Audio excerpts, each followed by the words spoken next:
اب ہم تذکرہ کریں گے ارضیات کے بارے میں، جیولوجی۔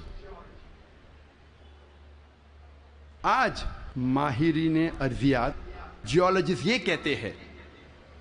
کہ زمین کا ریڈیس نصف قطر، ریڈیس اردو میں کہتے ہیں نصف قطر، وہ تقریباً 3750 میل ہے، اور جو اندرونی حصہ ہے زمین کا وہ سیال ہے، لکوڈ ہے، ہاٹ لکوڈ، گرم سیال، اور اس میں کوئی جاندار چیز جی نہیں سکتی۔ لیکن اوپر کا حصہ ہے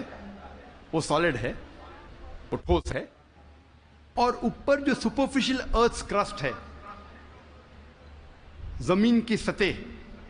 ارتھ کرسٹ، یہ بہت پتلی ہے، تقریباً 1 سے 30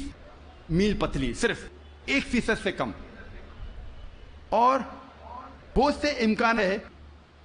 کہ یہ زمین کی سطح ہل جائیں گی، ارتھ کرسٹ ول شیک۔ آج سائنسداں یہ کہتے ہیں due to the folding phenomena it gives rise to mountain ranges, ایک فولڈنگ فینومینا ہے جس سے پہاڑ پیدا ہوتے ہیں، اور اس پہاڑ کی وجہ سے زمین کی سطح کو استحکام ملتا ہے، اسٹیبلٹی ملتی ہے۔ قرآن مجید میں اللہ تعالیٰ فرماتے ہیں سورہ نبا میں، سورہ نمبر 78 78 آیت نمبر 6 اور 7 میں، ہم نے زمین بچھائی ہے، والجبال اوتادا، اور پہاڑ کو اوتاد جیسا بنایا ہے۔ اوتاد عربی میں کہتے ہیں کھوٹے کو، ٹینٹ پیگز، سٹیکس، میخو، اور ہم جانتے ہیں جب ٹینٹ پیگ کو زمین میں ہم ڈالتے ہیں، جب کھوٹے کو زمین میں ڈالتے ہیں تو اکثر حصہ زمین کے نیچے گڑ جاتا ہے، اوپری حصہ بہت کم رہتا ہے، 10% سے کم۔ جس طریقے سے آئس برگ پانی میں، برف کا گولا آئس برگ جو پانی میں دیکھتے ہیں صرف 10% پانی کے اوپر ہے، 90% سے زیادہ پانی کے نیچے، اسی طریقے سے پہاڑ جو اوپری حصہ ہم پہاڑ کا دیکھتے ہیں وہ کھوٹے جیسا ہے، میخو جیسا ہے، ٹینٹ پیگ جیسا ہے، اوپر کا حصہ بہت چھوٹا ہے، اکثر تقریباً 90% زمین کے نیچے ہے۔ اور اس کی وجہ ہے کہ زمین کو استحکام، اسٹیبلٹی دیتا ہے۔ قرآن مجید میں اللہ تعالیٰ فرماتے ہیں سورہ نازیات میں، سورہ 79 آیت نمبر 32 میں، اور سورہ غاشیہ سورہ نمبر 88 آیت نمبر 19 میں، ہم نے پہاڑ کو زمین سے مضبوطی سے بنایا ہے۔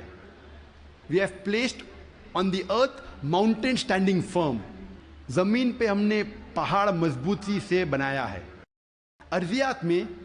جیولوجی کے میدان میں ایک بہت اہم کتاب ہے جو اکثر دنیا بھر جب جیولوجی کے سبجیکٹ میں اسے گائیڈ مانا جاتا ہے، اس کتاب کا نام ہے ارتھ، زمین، اور اس کے ایک لیکھک، ون آف دا آتھرس، اس کا نام ہے ڈاکٹر فرینک پریس، جو یو ایس اے کے سائنس اکیڈمی کے پریزیڈنٹ تھے اور ex president of U S A Jimmy Carter کے سائنس ایڈوائزر تھے۔ ڈاکٹر فرینک پریس ارتھ کتاب میں پہاڑ کا نقشہ بناتے ہیں اور دکھاتے ہیں کہ پہاڑ کے جڑ زمین کے نیچے ہے، ویج شیپ، اور لکھتے اپنی کتاب میں کہ پہاڑ کا اہم مقصد ہے کہ زمین کو استحکام دینا، to give stability to the earth. اور قرآن میں ہو بہو وہی ذکر ہے 1400 سال پہلے، سورہ انبیاء میں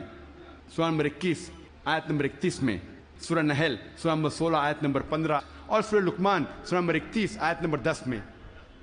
کہ ہم نے زمین پر پہاڑ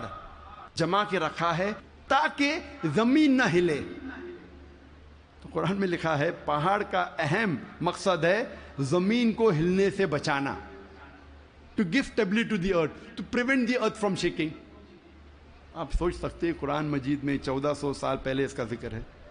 اور سائنسداں نے آج